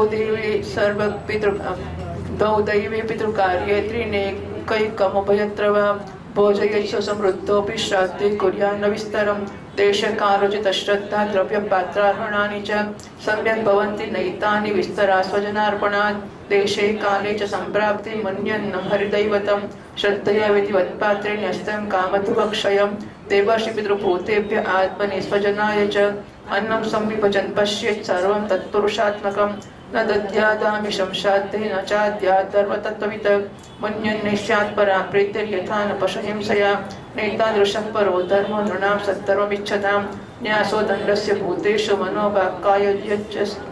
मनोवाक्कायच्यः कर्मयान्यज्ञान् ज्ञानिनो यज्ञवित्तमाः आत्मसंयमनेहा जुह्वति ज्ञानदीपिते द्रव्ययज्ञैर्यक्ष्यमाणं दृष्ट्वा भूतानि बिभ्यति एष मा करुणो हन्यादतज्ञो यश्रुतृध्रुवम् तस्मात् दैवोपपन्नेन मुन्यन्नेनापि धर्मवित् सन्तुष्टो हरः कुर्यान्नैत्यनैमित्तिकी क्रियाः विधर्मः परधर्मश्च आभासोपमाच्छलः अधर्मशाखाः पञ्चेमा धर्मज्ञो धर्मवत्यजेत् धर्मबाधो विधर्मः स्यात् परधर्मोऽन्यचोदितः उपधर्मस्तु पाखण्डो दम्भो वा शब्दभिच्छलः यस्मिच्छया कृतः पुंभिराभासो याश्रमात् पृथक् स्वभावहितो धर्मः कस्य निष्ठः प्रशान्तये धर्मार्थमपि नेहेति यात्रार्थं वादनोद्धनम् अनिहानिहमानस्य महाहेर्यवृत्तिदा सन्तुष्टस्य निरीहस्य स्वात्मा रामस्य यत्सुखं कुतस्तत्कामलोभेन तावदोऽर्थे हयादिशः सदा सन्तुष्टमनसः सर्वाः सुखमयादिशः शर्कराकण्टकादिभ्यो यथोपानत्पदः शिवं सन्तुष्टकेन वा राजन् वर्तेताभिवारिणां न वर्तेत सन्तुष्टकेन वा राजन् न वर्तेताभिवारिणाम् औपस्थ्य चैव कार्पण्याद्युह बालायते जनः असन्तुष्टस्य विप्रस्य तेजो विज्ञातपो यशः सर्वन्तीन्द्रियलौल्येन ज्ञानं चैवावकीर्यते कामस्यान्तं चक्षुत्रुभ्यां क्रोधस्यैतत्फलोदयात् जनो याति न लोभस्य जित्वा भुक्त्वा दिशोभवः पंडिता बहवो राजन् बहुज्ञासंशयच्चिदः सदसस्पतयोप्येके असन्तोषात् पतन्त्यतः असङ्कल्पात् जायते कामं क्रोधं कामविवर्जनात् अर्थानर्थेक्षया लोभं भयं तत्त्वावमर्शनात् आन्वीक्षिक्या योगमोहो दम्भं महदुपासया योगान्तरायान् मौनेन हिंसां कायायतनिहया कृपया भूतजं दुःखं दैव्यं जह्यात् समाधिना आत्मजं योगविज्ञेन नित्यां सत्पनिषेवया ओम 15મા અધ્યાયમાં હવે ગૃહસ્થ માટે મોક્ષ ધર્મનું વર્ણન કરવામાં આવે છે. ભાઈ તો આપણે કામ તો હવે આવ્યું નહીં. ગૃહસ્થ માટે મોક્ષ ધર્મનું વર્ણન કરવામાં આવે છે. નારદજી કહે છે યુધિષ્ઠિર કેટલાક બ્રાહ્મણોની નિષ્ઠા કર્મમાં, કેટલાકની તપસ્યામાં, કેટલાકની વેદોના સ્વાધ્યાય અને પ્રવચનમાં, કેટલાકની આત્મજ્ઞાનના સંપાદનમાં અને કેટલાકની યોગમાં હોય છે. ગૃહસ્થ પુરુષે શ્રાદ્ધ અને દેવપૂજાના અવસર ઉપર પોતાના કર્મનું અક્ષય ફળ પ્રાપ્ત કરવા માટે જ્ઞાનનિષ્ઠ પુરુષને જ હવ્ય કવ્યનું દાન કરવું જોઈએ. જો ના મળે તો યોગી પ્રવચનકાર વગેરેને યથા યોગ્ય નહીં યથા ક્રમમાં આપવું જોઈએ. દેવ કાર્યમાં 2 અને પિતૃ કાર્યમાં 3 અથવા બંનેમાં એક બ્રાહ્મણને ભોજન કરાવવું જોઈએ. અત્યંત ધનવાન હોવા છતાં પણ શ્રાદ્ધ કર્મમાં બહુ વિસ્તાર ના કરવો જોઈએ. જોયું આ શું થતું હોય છે કે એટલે અમારા જેમ કે અમારા ગુરુજીના પ્રસંગો ચાલતા હોય, હજુ પણ ચાલે. એટલે એક તો ગુરુ પૂર્ણિમા તો થતી જ હોય, ઉપરાંત એમની પુણ્યતિથિ હોય ને એમનો જન્મોત્સવ થતો હોય અને એમના ગુરુજીની તિથિને કેટલાક પ્રસંગો જે નિમિત્તો ઉજવાતા હોય. શેઠ લોકો, મોટા લોકો હોય, પોતાને ગુરુ ઉજવે તો એમાં એમની પૂજા કે એમના ભક્તો તો બિચારો આટલો ખૂણો જ હોય અને it becomes N opportunity four inviting other relatives અને ફ્રેન્ડ્સ. મોટી પાર્ટી ચાલતી હોય, બધા એમના મિત્રો બધા ભેગા થયા હોય. એટલે આ નિમિત્ત હોય પણ એનો ઉપયોગ પછી આ બધામાં થતો હોય એવું. એટલે અહીંયા લખે છે, એટલે વાત કરું છું કે શ્રાદ્ધમાં બહુ લોકોને પૈસા ગમે એટલા હોય તો પણ 1-2 બ્રાહ્મણને જ ભોજન કરાવવું જોઈએ. શ્રાદ્ધ કર્મમાં બહુ વિસ્તાર ના કરવો જોઈએ, કારણ કે સગા સંબંધી વગેરે સ્વજનોને આપવાથી વિસ્તાર કરવાથી દેશકાળોચિત શ્રદ્ધા, પદાર્થ, પાત્ર અને પૂજન સારી પેટે નથી થતા હોતા. પેલો મુખ્ય હેતુ જે ભગવાનનો છે બધું જતો રહેતો હોય છે અને પછી આ લોકોને સાચવવાની એમની વ્યવસ્થાની બધામાં જ વખત પૂરો થાય છે. દેશ અને કાળને પ્રાપ્ત થતા ઋષિ મુનિઓને ભોજન કરવાની યોગ્ય શુદ્ધ હવિષ્યાને ભગવાનને ભોગ લગાવીને શ્રદ્ધા જ વિધિપૂર્વક યોગ્ય પાત્રને આપવું જોઈએ. એ સમસ્ત કામનાઓને પૂર્ણ કરનાર અક્ષય હોય છે. દેવતા, ઋષિ, પિતૃ, અન્ય પ્રાણી, સ્વજન અને પોતાને જાતને પણ અન્નનું વિભાજન કરવાની સમયે પરમાત્મા સ્વરૂપ જોવું જોઈએ. ધર્મનો મર્મ જાણનાર પુરુષ શ્રાદ્ધમાં માંસનું અર્પણ ના કરે, ન સ્વયં પણ માંસ ખાય, કારણ કે પિતૃઓને, ઋષિ મુનિઓને યોગ્ય હવિષ્યાનથી જે પ્રસન્નતા થાય છે એવી અસહમિસાથી થતી નથી. જે લોકો સદ્ધર્મ પાલનની અભિલાષા રાખતા હોય એમણે માટે આનાથી મોટો કોઈ ધર્મ નથી કે કોઈ પણ પ્રાણીને મન, વાણી, શરીરથી કોઈ પણ પ્રકારનું કષ્ટ ના આપવામાં આવે. આથી કોઈ યજ્ઞ તત્વને જાણનાર જ્ઞાની જ્ઞાન દ્વારા પ્રજ્વલિત આત્મસંયમ પ્રજ્ઞામાં આ કર્મમય યજ્ઞનું હવન કરી દે છે અને બાહ્ય કર્મ કલાપતિ ઉપરત થઈ જાય છે. જ્યારે કોઈ અદ્રવ્યમય યજ્ઞથી યજન કરવા ઈચ્છે છે તો બધા પ્રાણીઓ બી જાય છે. વિચારે છે કે આ પોતાના પ્રાણનું પોષણ કરનાર નિર્દયી મૂર્ખ અવશ્ય મને મારી નાખશે. જે ધર્મજ્ઞ મનુષ્ય માટે યોગ્ય છે કે પ્રતિદિન પ્રારબ્ધ દ્વારા પ્રાપ્ત મુનિજન ઉચિત ભવિષ્યાન્નથી પોતાનું નિત્ય નૈમિત્તિક કર્મ કરે, એમાં હંમેશા સંતુષ્ટ રહે. અધર્મની 5 શાખાઓ છે: વિધર્મ, પરધર્મ, આભાસ, ઉપમાન, છળ. ધર્મજ્ઞ પુરુષ અધર્મ સમાન એમનો ત્યાગ કરી દે. જે કાર્યને ધર્મ બુદ્ધિથી કરતા પોતાના ધર્મ બાધા પડતી હોય એ વિધર્મ છે. કોઈ અન્ય દ્વારા અન્ય પુરુષ માટે ઉપદેશ કરવામાં આવેલો પરધર્મ છે. પાખંડ અથવા દંભનો ઉપધર્મ અથવા ઉપમાન છે. શાસ્ત્રના વચનોનો બીજા પ્રકારથી અર્થ કરવો એ છળ છે. મનુષ્ય પોતાના આશ્રમથી વિપરીત સ્વેચ્છાથી જે ધર્મ માની લે છે એ આભાસ છે. પોતપોતાના સ્વભાવ અનુસાર વર્ણાશ્રમ ઉચિત ધર્મ છે એ ભલા કોને શાંતિ નથી આપતો. ધર્માત્મ પુરુષ નિર્ધન હોય તો પણ ધર્મને માટે અથવા શરીર નિર્વાહ માટે એણે ધન પ્રાપ્તિની ચેષ્ટા ન કરવી, કારણ કે કોઈ પણ પ્રકારની ચેષ્ટા કર્યા વગર અજગરની જીવિકા ચાલે જ છે. એ પ્રકારે નિવૃત્તિ પરાયણ પુરુષની નિવૃત્તિ જ એની જીવિકાનો નિર્વાહ કરે છે. જે સુખ પોતાના આત્મામાં રમણ કરનારને નિષ્ક્રિય સંતોષી પુરુષને મળે છે, એ મનુષ્યને ભલા કેવી રીતે મળી શકે છે? જે કામના અને લોભથી ધનને માટે હાય હાય કરતા આમ તેમ દોડતો ફરે છે. જેમ પગમાં જોડા પહેરીને ચાલનારને કાંટા કાંકરાનો ડર નથી રહેતો, એ પ્રકારે જેના મનમાં સંતોષ છે એને માટે હંમેશા સર્વત્ર સુખ જ સુખ છે, દુઃખ છે નહીં. બોલો કેટલી સુંદર વસ્તુઓ છે કે કાંટા ચંપલ પહેરો, કાંટા નહીં વાગે. સંતોષના ચંપલ મનને પહેરાવી દો તો મનમાં સુખ દુઃખના કાંટા નહીં વાગે. યુધિષ્ઠિર કોણ જાણે કેટલાય મનુષ્ય કેવળ જળ માત્રથી સંતુષ્ટ લઈને પોતાના જીવનનો નિર્વાહ કરી લેશે, પરંતુ રસનેન્દ્રિય અને જનનેન્દ્રિયના ચક્રમાં પડીને બિચારો ઘરની ચોકસાઈ કરનારો કૂતરા જેવો થઈ જાય છે. જે પ્રમાણ સંતોષી નથી, ઇન્દ્રિયોની લોલુપતાને કારણે એના તેજ વિદ્યા તપસ્યાની યશ ક્ષીણ થઈ જાય છે અને તે વિવેક પણ ખોઈ બેસે છે. ભૂખ અને તરસ મટી ગયા પછી ખાવા પીવાની કામના અંત થઈ જાય છે. ક્રોધ પણ પોતાનું કામ પૂરું કરીને શાંત થઈ જાય છે. પણ જો મનુષ્ય પૃથ્વીની બધી દિશાઓને જીતી લે અને ભોગવી લે તો પણ લોભનો અંત થતો નથી. બરાબર? એટલે લોભને મારવા માટે ભગવાને 2 અવતાર લેવા પડ્યા. હિરણ્યાક્ષ અને હિરણ્યકશિપુ લોભ હતા, એને માટે પહેલા વરાહ અવતાર લીધો અને પછી નૃસિંહ અવતાર લીધો. લોભને મારવો બહુ અઘરો છે. અનેક વિષયોના જ્ઞાતા શંકાઓનું સમાધાન કરીને ચિત્તમાં શાસ્ત્રોક્ત અર્થને બેસાડી દેનારા વિદ્વાનોની સભામાં સભાપતિ મોટા મોટા વિદ્વાન પણ અસંતોષને કારણે પડે છે. એ ધર્મરાજ સંકલ્પોના પરિત્યાગથી કામને, કામનાઓના ત્યાગથી ક્રોધને, સંસારી લોકો જેને અર્થ કહે છે, અને અનર્થ સમજીને લોભને અને તત્વના વિચારથી ભયને જીતી લેવો જોઈએ. અધ્યાત્મ વિદ્યાથી શોક અને મોહ ઉપર, સંતોની ઉપાસનાથી દંભ ઉપર, મૌન દ્વારા યોગના વિઘ્નો ઉપર, શરીર અને પ્રાણ વગેરેને નિશ્ચેષ્ટ કરીને હિંસા પર વિજય પ્રાપ્ત કરવો જોઈએ.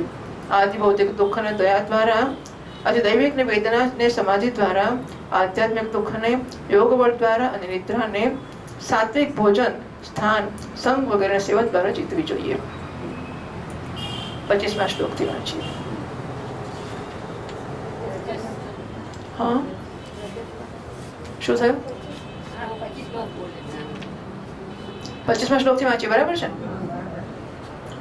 રજસ્તમશ્ચ સત્વેન સત્તમ ચોપશમેન ચ એતત્સર્વં ગુરુ ભક્ત્યા પુરુષો હ્યંજસા જયેત યસ્ય સાક્ષાત ભગવતી જ્ઞાનદીપપ્રદે ગુરુ મર્ત્યા સદ્ધિ શ્રુતમ તસ્ય સર્વં કુંજર શૌચવત એષ વૈ ભગવાન સાક્ષાત પ્રધાન પુરુષેશ્વરઃ યોગેશ્વરે વિમુક્ત્યાંઘ્રિ લોકો યમ મન્યતે નરમ ષડ્વર્ગ સંયમૈકાંતા સર્વા નિયમચોદનાઃ તદંતા યદિ નો યોગાનાવહેયુશ્રમાવહાઃ यथा वार्तादयो ह्यर्थः योगस्यार्थं न विप्रति अनर्थाय भवेयुस्ते पूर्तमिष्टं तथा सतः यश्चित्त विजये तस्यान्निस्सङ्को परिग्रहः एको वियुक्त शरणो भिक्षुर्भिक्षाविताशनः देशे शुचौ समे राजन् संस्थाप्यासनमात्मनः स्थिरं समं सुखं तस्मिन् आसीत्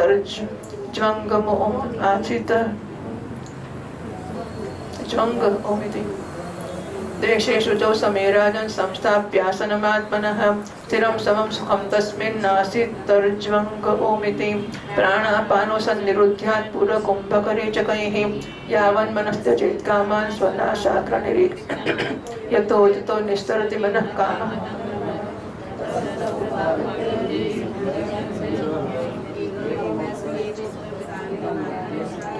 ઘણો ધીમું વાંચીએ છીએ આપણે, પછી અવાજ નથી, એક પણ જણ અવાજ નથી. આ બધા આગળ નથી બેસી જ રહેશે, એક અક્ષર બોલતા જ નથી. આપણે ઘણા ધીમેથી વાંચીએ શ્લોકો, એ નહીં બોલવાનું કારણ કશું જ નથી. હે ક્યાંથી અવાજ શાંતિ અઘરી આવે છે? મેં તો અહીંનું કહ્યું પણ, અને આમાં સંધિ જ ક્યાં છે? યતો યતો નિસ્તરતિ સંધિ ક્યાં છે? યતો યતો નિસ્સરતિ મનઃ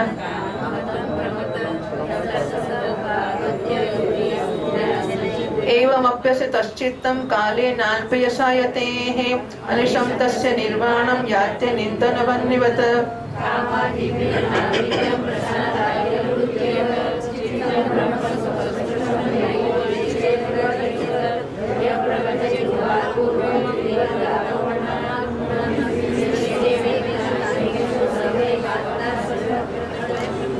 देह स्मृतो नात्मा मर्त्य विक्रुमि भस्मसात् त एनमात्मसात् कृत्वा श्लाघयन्ति च सत्तमाः गृहस्थस्य क्रियात्यागो व्रतत्यागो वटोरपि तपस्विनो ग्रामसेवा भिक्षोरिन्द्रियलोलताम् आश्रमापसदा ह्येते खल्वाश्रमविडम्बकाः देवमायाविमूढांस्तानुपेक्षेतानुकम्पया आत्मानं चेद्विजानीयात् परं ज्ञानधृताशयः किमिच्छन् कस्य वा हेतोर्देहं पुष्णाति लम्पटः आहुश्शरीरं रथमेन्द्रियाणि अयानभीषोन्मन इन्द्रियेशं वर्त्मानि मात्राद्विषणां च सूतं सत्तं बृहद्बन्धुरमीश सृष्टम् अक्षं दशप्राणमधर्मधर्मौ चक्रे विमानं रथिनं च जीवं तनुर्हितस्य प्रणवं पठन्ति शरं तु जीवं परमेव लक्ष्यं रागोद्वेषश्च लोभश्च शोकमोहोभयमदः मानोवमानो सूया च माया हिंसा च मत्सरः रजप्रमादः क्षुन्निद्रा शत्रवस्ते विदमाययः रजस्तमः प्रकृतयः सत्त्वप्रकृतयः क्वचित् यावन्नृकाय रथमात्मवशोपकल्पं तत्ते गरिष्ठचरणार्चनया निशातं ज्ञानासिमच्युतबलो यावन्नृकाय रथमात्मवशोपकल्पं तत्ते गरिष्ठचरणार्चनया निशातं ज्ञानासिमच्युतबलो दशत्रुः स्वाराज्यतुष्टोपशान्त इदं विजह्यात्। 25वां श्लोक थी सत्वगुण द्वारा रजोगुण तमोगुण पर उपरति द्वारा सत्वगुण पर विजय प्राप्त करવો જોઈએ। શ્રી ગુરુદેવની ભક્તિ દ્વારા સાધકે આ બધા દોષો પર સુગમતાથી પ્રાપ્ત કરી શકે છે। હૃદયમાં જ્ઞાનનો દીપક જલાવનારા ગુરુદેવ સાક્ષાત ભગવાન જ છે। જે દુર્બુદ્ધિ પુરુષ અને મનુષ્ય સમજે છે એને બધું શાસ્ત્ર શ્રવણ હાથીના સ્નાનની જેમ વ્યર્થ છે। કુંજર શૌચવત એ ગુરુજી મનુષ્ય સમજે છે એનું બધું ભણેલું આવું છે।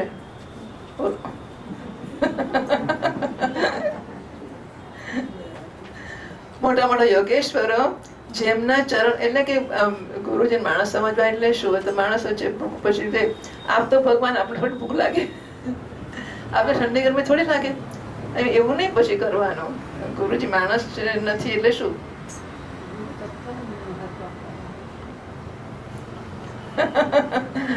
ખરું ને પછી ગુરુજી માણસ નથી એટલે આપણે તેમની ખાવા પીવાની ચિંતા ના કરી ઠંડી ગરમીની ચિંતા એ તો માણસ જ છે। આપણા જેવી ઠંડી ગરમી લાગે ને આપણા જેવી ભૂખ લાગે ને આપણા જેવું બધું આપણા જેવું તાપ બધું આપણા જેવું જ થાય બીજો કશો ફેર ના પડે। આપણા જેવા રાગ જ બેસજો આમ કરે છે ને માટે એમને આમ હશે પેલું કરે છે માટે પેલું હશે ને આ બધી વસ્તુમાંથી બચી શકાય। શ્રદ્ધા એ જે કરે છે યોગ્ય કરે છે અને સમજથી કરે છે એટલે આ બધી વસ્તુઓમાં એને માણસ કરતા ઊંચો સમજી શકાય। બાકી શરીરની બાબતમાં માણસ છે। મોટા મોટા યોગેશ્વરો જેમના ચરણ કમળનું અનુસંધાન કરે છે પ્રકૃતિને પુરુષના અધીશ્વર એ સ્વયં ભગવાન જ ગુરુદેવના રૂપમાં પ્રગટ છે એમને લોકો બ્રહ્મથી મનુષ્ય માને છે। બોલો સુંદર શ્લોકો છે। શાસ્ત્રોમાં જેટલા પણ નિયમ સંબંધી આદેશ છે એમને એકમાત્ર તાત્પર્ય એ જ છે કે કામ ક્રોધ લોભ મોહ મદ અને મત્સર છ શત્રુ પર વિજય પ્રાપ્ત કરી લેવો અથવા પાછળ જ્ઞાનેન્દ્રિયોને મન છ વશમાં આવી જાય। આમ થતાં જો એ નિયમો દ્વારા ભગવાનનું ધ્યાન ચિંતન આદિની પ્રાપ્તિ નહીં થાય તો એમને કેવળ શ્રમ સમજવા જોઈએ। જેમ ખેતી વ્યાપાર વગેરે અને એમના ફળ પણ યોગ સાધનાના ફળ ભગવત પ્રાપ્તિ અથવા મુક્તિ નથી આપી શકતા એ પ્રકારે દુષ્ટ પુરુષ સૌત સ્માર્થ કર્મો કરે તો પણ એને કલ્યાણકારી નથી થતું પણ ઉલટું ફળ આપતા થાય છે। જે પુરુષ પોતાના મન પર વિજય પ્રાપ્ત કરવા માટે ઉદ્યત થાય એ આસક્ત અને પરિગ્રહનો ત્યાગ કરીને સંન્યાસ ગ્રહણ કરે એકાંતમાં એકલો જ રહે અને ભિક્ષાવૃત્તિથી શરીર નિર્વાહ માત્ર માટે સ્વલ્પ અને પરિમિત ભોજન કરે। યુધિષ્ઠિર પવિત્રની સમાન ભૂમિ પર પોતાનું આસન બિછાવવું સીધા સ્થિર ભાવથી સમાન અને સુખકર આસનથી એના પર બેસીને ઓમકારનો જપ કરવો। જ્યાં સુધી મન સંકલ્પ વિકલ્પોને છોડી ના દે ત્યાં સુધી નાસિકાના અગ્રભાગ પર દૃષ્ટિ રાખીને પૂરક કુંભક અને રેચક દ્વારા પ્રાણ અપાનની ગતિને રોકવી। કામના આઘાતથી ઘાયલ ચિત્ત આમ તેમ ચક્કર કાપતું જ્યાં જાય વિદ્વાન પુરુષે ત્યાંથી એને પાછું લાવવું અને ધીમે ધીમે હૃદયમાં રાખવું। શનિ શનિ રૂપરમેત યતો યતો નિશ્ચરતી મનશ્ચંચલમ અસ્થિરમ જ્યાં જાય ત્યાંથી પાછું લઈ આવવું। સાધક જ્યારે નિરંતર આ પ્રકારનો અભ્યાસ કરે છે ત્યારે ઈંધણ વગર અગ્નિ બુઝાઈ જાય છે થોડા સમયમાં ચિત્ત શાંત થઈ જાય છે। આ પ્રકારે જ્યારે કામ વાસનો આઘાત કરવાનો બંધ કરે ત્યારે અને સમસ્ત વૃત્તિઓ અત્યંત શાંત થઈ જાય છે ત્યારે ચિત્ત બ્રહ્માનંદના સંસ્પર્શમાં મગ્ન થઈ જાય છે અને પછી એનો ક્યારેય ઉત્થાન થતું નથી। જો સંન્યાસી પહેલા ધર્મ અર્થ કામના મૂળ ગૃહસ્થાશ્રમ પરિત્યાગ કરી દેશે અને પછી એમનું સેવન કરવા લાગે છે, નિર્લજ્જ પોતાના અકેલા અન્નને ખાનારો કૂતરો જ છે. આરૂઢ પતિત એટલે પતિત જેમાં ચડ્યો ઊંચો અને પછી નીચે પડ્યો. ઠીક છે. જેમણે એટલે આપણે આવું ન કરવું એટલા પૂરતું સમજવું. પેલા એ આવું કર્યું એની નિંદા કરવા માટે ના સમજવું. બરાબર, એમ હું કહેવા માંગુ છું. કારણ કે આવું થયું તો એમાં એ નારાયણની ઈચ્છા હતી એટલે થયું, તમે કઈ કરી ના શકો. જેમ થયું થયું, નારાયણની ઈચ્છા હતી એટલે થઈ ગયું. પછી રડવાની પણ જરૂર નથી અને કોઈ કઈ કર્યું તો નિંદા કરવાની જરૂર નથી. એના પહેલા આપણે આપણી જવાબદારી સ્વીકારી શકીએ કે આવું ન થાય એને માટે ગંભીર પ્રયત્ન કરી શકાય એટલું જ. અને કરવો જ જોઈએ, એમાં સવાલ જ નથી આવતો. જેમણે પોતાના શરીરના અનાજના મૃત્યુગ્રસ્ત અને વિષ્ટા કૃમિ અને રાખ સમજી લીધું છે એ જ મૂળ ફરીથી એને આત્મા માનીને એની પ્રશંસા કરવા લાગે છે. કર્મનો ત્યાગ કરનાર ગૃહસ્થ, વ્રતનો ત્યાગ કરનાર બ્રહ્મચારી, કામમાં વાનપ્રસ્થ વનમાં રહેવો જોઈએ એને બદલે કામમાં તપસ્વી કે વાનપ્રસ્થ, અને ઇન્દ્રિયોની લોલુપતા વાળો સંન્યાસી. આ ચારે પોતાના આશ્રમના કલંક છે અને વ્યર્થ જ અમુક આશ્રમનો ઊંચેવો ઢોંગ કરે છે. ભગવાનને માથી વિમોહિતા મૂર્ખો પર દયા ખાઈને એમની ઉપેક્ષા કરી દેવી જોઈએ. બરાબર છે, એમની નિંદા ના કરવી. ચાલો ઠીક છે, ભગવાનની ઈચ્છા. આત્મજ્ઞાન દ્વારા જેની બધી વાસનાઓ નિર્મૂળ થઈ ગઈ છે અને જેણે પોતાના આત્માને પરબ્રહ્મ સ્વરૂપ જાણી લીધો છે, એ કોઈ વિષયની ઈચ્છા અને કોઈ ભોગતા કયા વિષયની ઈચ્છા અને કયા વિષય ભોગતાની તૃપ્તિ માટે ઇન્દ્રિય લોલુપ થઈને પોતાના શરીરનું પોષણ કરશે. ઉપનિષદનો મંત્ર છે, આત્માનું ચેત વિજાનયાત અયમ અસ્મિતિ પુરુષઃ કિમ ઇચ્છન કસ્ય કામાય શરીરવનું સંજ્વરેત. એ મંત્રનું આ ભાષાંતર છે. પછીના બધા મંત્રો ઉપનિષદોમાં કહેવામાં આવ્યું છે કે શરીર રથ છે, ઇન્દ્રિયો ઘોડા છે, ઇન્દ્રિયો સ્વાભિમાન લગામ છે, શબ્દાદી વિષય માર્ગ છે, બુદ્ધિ સ્વાર્થ છે, ચિત્ત ભગવાન દ્વારા નિર્મિત બાંધવાની વિશાળ રસ્સી છે, 10 પ્રાણ ધુરી છે, ધર્મ અને અધર્મ પૈડા છે, અભિમાન જીવ રથી કહેવામાં આવ્યો છે. આ કઠોપનિષદનો થયો. પછી ઓમકાર એ રથીનું ધનુષ્ય છે. આ બધું મુંડકમાંથી આવ્યું. શુદ્ધ જીવાતના બાણને પરમાત્મા લક્ષ્ય છે. એ ઓમકારને દ્વારા અંતરાત્માને પરમાત્મા લીન કરી દેવો જોઈએ. રાગ દ્વેષ લોભ શોક મોહ ભય મદ માન અપમાન, બીજાના ગુણોમાં દોષ કાઢવા, છળ હિંસા, બીજાની ઉન્નતિ જોઈને બળવું, તૃષ્ણા પ્રમાદ ભૂખ અને નિદ્રા, આ બધા અને આવા જીવોના બીજા પણ બહુ બધા શત્રુઓ છે. એમાં રજોગુણ તમોગુણ પ્રધાન વૃત્તિઓ અધિક છે. ક્યાંક ક્યાંક કોઈ કોઈ સત્વગુણ પ્રધાન પણ હોય છે. આ મનુષ્ય શરીર રથરૂપ જ્યાં સુધી પોતાના વશમાં છે અને એની ઇન્દ્રિયો મન વગેરે બધે સાધનો સારી દશામાં વિદ્યમાન છે ત્યાં સુધીમાં શ્રી ગુરુદેવના ચરણ કમળોની સેવા પૂજાથી શાંત રહે. એટલે કે પેલી ધાર કાઢેલી જ્ઞાનની તીખી તલવાર લઈને ભગવાનના આશ્રયથી આ શત્રુઓનો નાશ કરીને પોતાના સારા સિંહાસન પર વિરાજમાન થઈ જવું જોઈએ અને પછી અત્યંત શાંત ભાવથી આ શરીરનો પણ પરિત્યાગ કરી દેવો જોઈએ. 46મા શ્લોકથી વાંચીએ. नो चेत् प्रमत्तम सदेन्द्रियवाजिसुताः नित्वोत्पतं विषयदस्सुत्क्षिपन्ति तेदस्य वस्तः यशोतममुक्तमोऽन्ते संसारकूप उर्वृत्य भये क्षिपन्ति.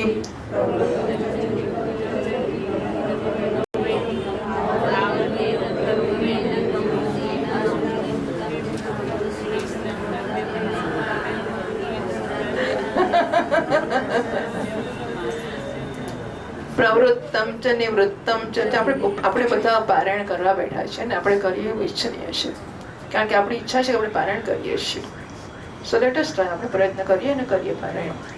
પ્રવૃત્તમ ચ નિવૃત્તમ ચ દ્વિવિધમ કર્મ વૈદિકમ આવર્તેત પ્રવૃત્તેન નિવૃત્તેન અશ્નુતે મૃતમ હિંસમ દ્રવ્યમયમ કામ્યમ અગ્નિહોત્રાત્ય શાંતિદમ દર્શશ્ચ પૂર્ણમાસશ્ચ ચાતુર્માસ્યમ પશુસ્તુતઃ એતદિષ્ટમ પ્રવૃત્તાખ્યમૃતમ પ્રવૃત્તમેવ ચ ऊर्धं सुरालयारामकूपा जिव्यादिलक्षणं द्रव्य सूक्ष्म विभागश्च धूमो रात्रिरपक्षयः अयनं दक्षिणं सोमो दर्श ओषधिविरुद्धः अन्नं रेते तीक्ष्मेश पितृयानं पुनर्भवः एकैकस्येनान् पूर्वं भूत्वा भूत्वेह जायते देशे कादिश्मशानान्ते संस्कारे संस्कृतोद्विजः इन्द्रियेषु क्रियायज्ञान् ज्ञानदीपेषु जुह्वति इन्द्रियाणि मनस्योर्मौ वाचि वैकारिकं मनः वाचं वर्णसमाम्नाये तमोङ्कारेश्वरे न्यसेत् ओङ्कारं बिन्दौ नाद्येतं तं तु प्राणे महत्यमम् अग्निः सूर्यो दिवा प्राणः शुक्लो रागोत्तरं स्वराट्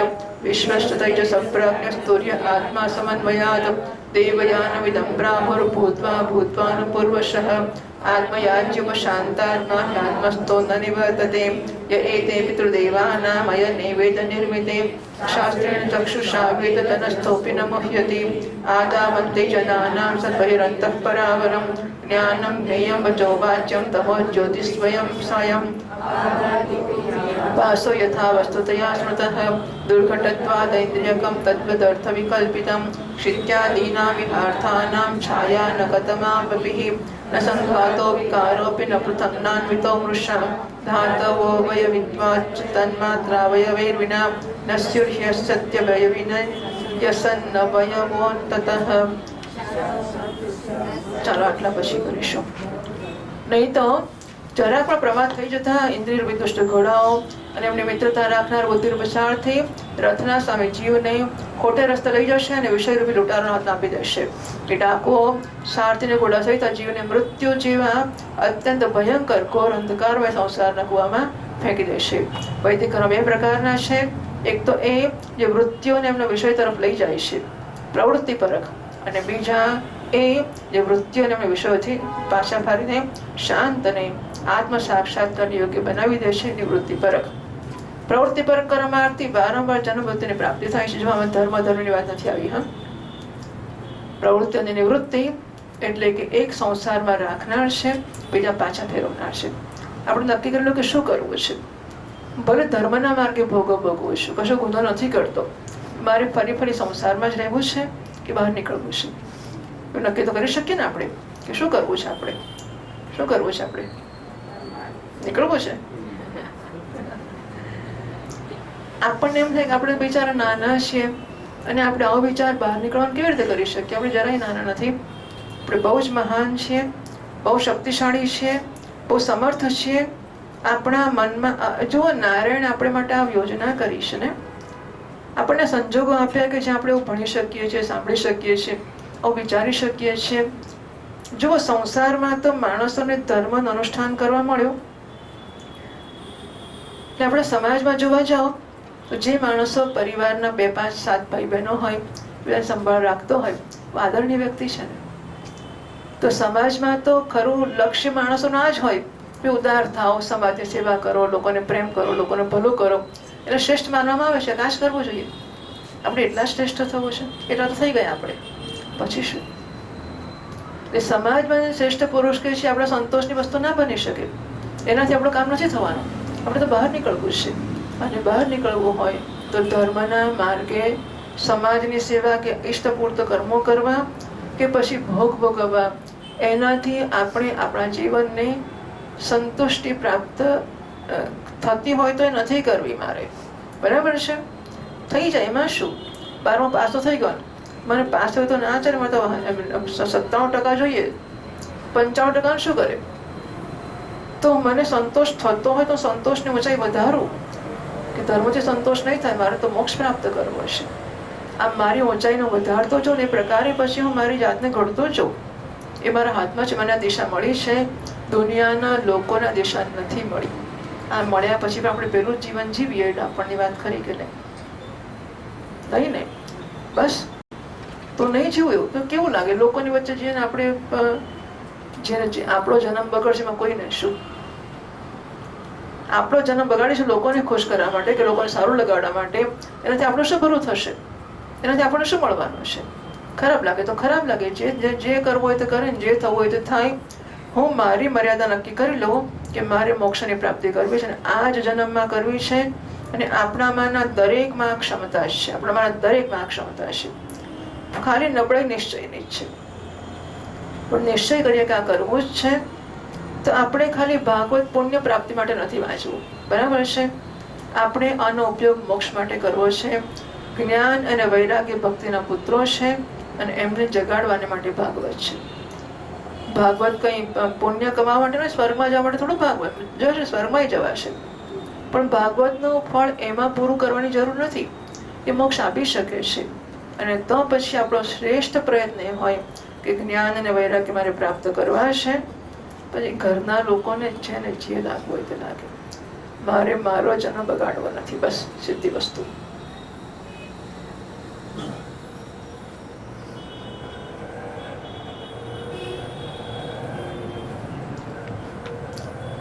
જ્ઞાન માર્ગથી પરમાત્માની પ્રાપ્તિ થાય છે.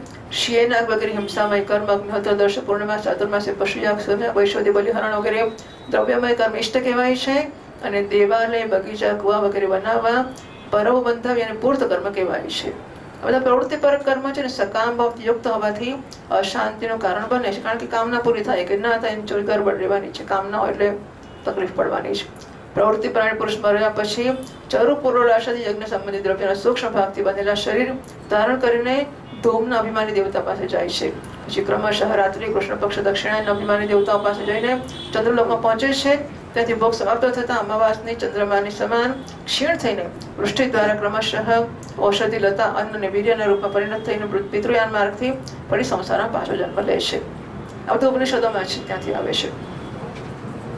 યુધિષ્ઠિર ગર્ભાધાનથી લઈને અંત્યેષ્ટિ સુધીના બધા સંસ્કાર જેમના થાય છે એમને દ્વિજ કહે છે. એમનામાં કેટલાક તો પૂર્વોક્ત પ્રવૃત્તિ માર્ગ અનુષ્ઠાન કરે છે, કેટલાક આગળ ગયેલા નિવૃત્તિ માર્ગ અનુષ્ઠાન કરે છે. નિવૃત્તિ પ્રાણી પુરુષ ઇષ્ટપૂર્ત વગેરે કર્મોથી થનારા સમસ્ત યજ્ઞના વિષયોનું જ્ઞાન કરાવનાર ઇન્દ્રિયમાં હવન કરી દે છે. ઇન્દ્રિયોનું દર્શન આદિ સંકલ્પ રૂપ મનમાં, વૈકારિક મનને પરાવાણીમાં અને પરાવાણ્ય વર્ણ સમુદાયમાં, વર્ણ સમુદાયના અઓમાં ત્રણ સ્વરોમાં રૂપમાં રહેલા ઓમકારમાં, ઓમકારને બિંદુમાં, બિંદુને નાદમાં, નાદને સૂત્રાત્મ રૂપ પ્રાણમાં તથા પ્રાણને બ્રહ્મમાં લીન કરે છે. નિવૃત્તિનિષ્ઠ જ્ઞાની ક્રમશઃ અગ્નિ, સૂર્ય, દિવસ, સાયંકાળ, શુક્લ પક્ષ, પૂર્ણમાસી અને ઉત્તરાયણ અભિમાની દેવતાઓની પાસે જઈને બ્રહ્મલોકમાં પહોંચે છે. અને ત્યાંના ભોગ સમાપ્ત થતા પાછો સ્થૂળ ઉપાધિવાળા વિશ્વ પોતાની સ્થૂળ ઉપાધિને સૂક્ષ્મ લીન કરીને સૂક્ષ્મ ઉપાધિવાળો તેજસ થઈ જાય છે. એ સૂક્ષ્મ ઉપાધિના કારણમાં લય કરીને કારણ ઉપાધિવાળો પ્રાજ્ઞ રૂપથી સિદ્ધ થાય છે. અને પછી સર્વના સાક્ષી રૂપથી સર્વતરનુગત હોવાને કારણે સાક્ષીના જ સ્વરૂપમાં કારણ ઉપાધિનો લય કરીને તુર્ય રૂપમાં સિદ્ધ થઈ જાય છે. આ પ્રકાર દૃશ્યનો લય થતા જતા શુદ્ધ આત્મા રહી જાય છે. આ જ મોક્ષપદ છે. એને દેવયાન માર્ગ કહે છે. માર્ગથી જનારો આત્મા ઉપાસક સંસારની તરફથી નિવૃત્ત થઈને ક્રમશઃ એકથી બીજા લોક દેવતાની પાસે થતો બ્રહ્મલોકમાં જઈને પોતાના સ્વરૂપમાં સ્થિત થઈ જાય છે. આ પ્રવૃત્તિ માર્ગના સમાન પછી જન્મ વૃત્તિમાં પાછા ફરવું પડતું નથી. જે પિતૃ અને દેવયાન બંને વેદોક્ત માર્ગ છે. જે શાસ્ત્રીય દૃષ્ટિથી તત્વત જાણી લે છે તે શરીરમાં સ્થિત રહેતો પણ મોહિત થતો નથી. પેદા થનાર શરીરોને પહેલા પણ કારણરૂપ એમના અવધિરૂપથી સ્વયં વિદ્યમાન રહે છે. જે ભોગરૂપથી બહાર અને ભોગતારૂપથી અંદર છે તથા ઊંચ અને નીચ જાણવું ને જાણવાના વિષયો, વાણીનો વિષય, અંધકાર અને પ્રકાશ વગેરે વસ્તુના રૂપમાં જે કંઈ ઉપલબ્ધ થાય છે એ બધું સ્વયં તત્વવેદતા જ છે. એનાથી મોહ એનો સ્પર્શ નથી કરી શકતો. દર્પણ વગેરેમાં દેખાતા પ્રતિબિંબ વિચાર અને યુક્તિથી બાધિત છે. બરાબર? પ્રતિબિંબ દર્પણમાં છે કે નથી? અરે સા પ્રતિબિંબ છે કે નથી? છે કે નથી એવું પૂછ્યું મેં તો. બરાબર ને? નથી. એનું દર્પણમાં અસ્તિત્વ નથી, છતાં પણ વસ્તુના રૂપમાં તો એ દેખાય જ છે. એ જ પ્રકારે ઇન્દ્રિયો દ્વારા દેખાતા વસ્તુના ભેદભાવ પણ વિચાર, યુક્તિ અને આત્માનુભવથી અસંભવ હોવાને કારણે વાસ્તવમાં નથી, છતાં પણ સત્ય જેવા પ્રતીત થાય છે. તો જગત છે કે નથી? દર્પણમાં પ્રતિબિંબ છે.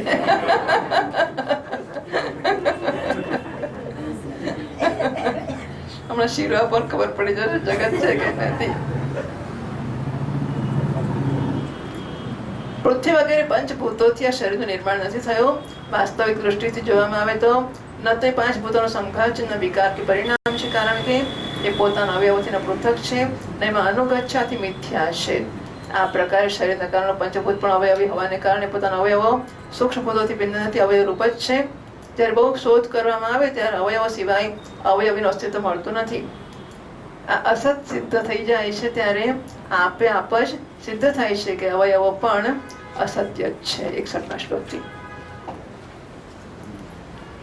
સાદૃશ્ય ભ્રમસ્તાવદ વિકલ્પે સતી વસ્તુનઃ જાગ્રત સ્વાપવ્યથા સ્વપ્ને તથા વિધિનિષેધતા ભાવાદ્વૈતમ ક્રિયાદ્વૈતમ દ્રવ્યાદ્વૈતમ તથાત્મનઃ વર્તયન સ્વાનુભૂત્યેહ તેન સ્વપ્નાન્તુનુતે મુનિઃ કાર્યકારણવસ્ત્વૈક્યમર્શनं પટતંતુવત અવસ્તુત્પાદવિકલ્પસ્ય ભાવાદ્વૈતમ તદુચ્યતે યદ્ બ્રહ્મણિ પરે સાક્ષાत् સર્વકર્મ સમર્પણં मनोवाक्तनुविपार्थक्रियाद्वैतं तदुच्यते आत्मजाया सुताधीनां अन्येषां सर्वदेहिनां यत्स्वार्थकामयोरैक्यं द्रव्याद्वैतं तदुच्यते यद्यस्य वा निषिद्धं स्यात् येन यत्र यतो नृप सतेने हितकर्माणि नरो नान्यैरनापदि एतैरन्यश्च वेदोक्तैर्वर्तमानस्वकर्मभिः गृहव्यस्यते भक्ति यथा ह्यूयं नृपदेव तुस्त्यजात् आपद्घ्नादुत्तरतात्मनः प्रभोः यत्पादपङ्क्तिं सेवया